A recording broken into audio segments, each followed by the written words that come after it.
उपराष्ट्रपति चुनाव को लेकर सियासी सरगर्मी तेज हो गई है। सत्ता पक्ष और विपक्ष एक बार फिर से आमने सामने हैं। इस चुनाव को लेकर राजनीति अपने चरम पर है। संसद से सोशल मीडिया तक उपराष्ट्रपति के चुनाव को लेकर चर्चाएं आम हैं और दोनों ही गठबंधन डिनर पॉलिटिक्स के जरिए साधने की चुनाव को कोशिश कर रहे हैं।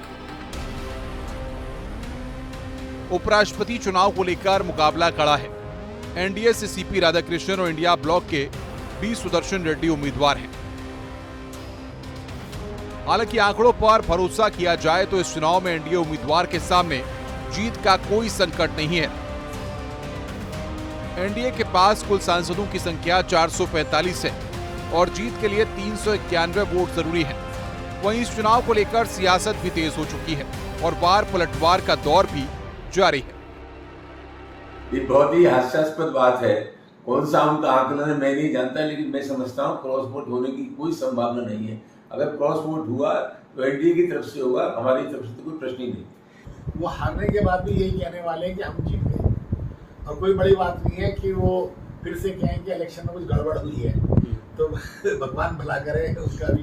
ठीक है, तो उनको कहने दीजिए ना, 100 वोट का कम से कम 150 वोट का अंतर रखना। उपराष्ट्रपति चुनाव को लेकर विपक्ष ने कमर कस ली है। विपक्ष ने एक मॉक पोल की बैठक की जिसमें सांसदों को बताया गया कि वोटिंग कैसे होगी और किस तरह से वोट देना है कि गलती न हो। उपराष्ट्रपति के चुनाव के लिए जो भी महत्व के मुद्दे हैं उनके ऊपर गौर किया गया और यहाँ तो सभी परिचित हैं क्योंकि सभी पार्लियामेंट मेंबर्स हैं, लेकिन फिर भी छोटी छोटी भूल भी आपका जो वोट रहता है वो वोट डिस्क्वालीफाई हो सकता है।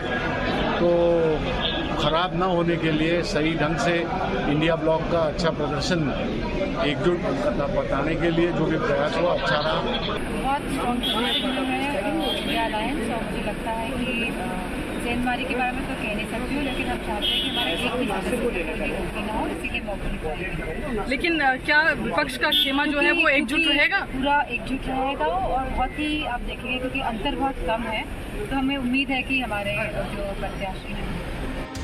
भारत के 15वें उपराष्ट्रपति के चुनाव की तैयारियां पूरी हो चुकी हैं। इसके लिए मतदान कल होगा और नतीजे भी कल ही घोषित किए जाएंगे। सुबह 10 बजे से लेकर शाम 5 बजे तक वोटिंग होगी और 6 बजे से वोटों की गिनती शुरू हो जाएगी।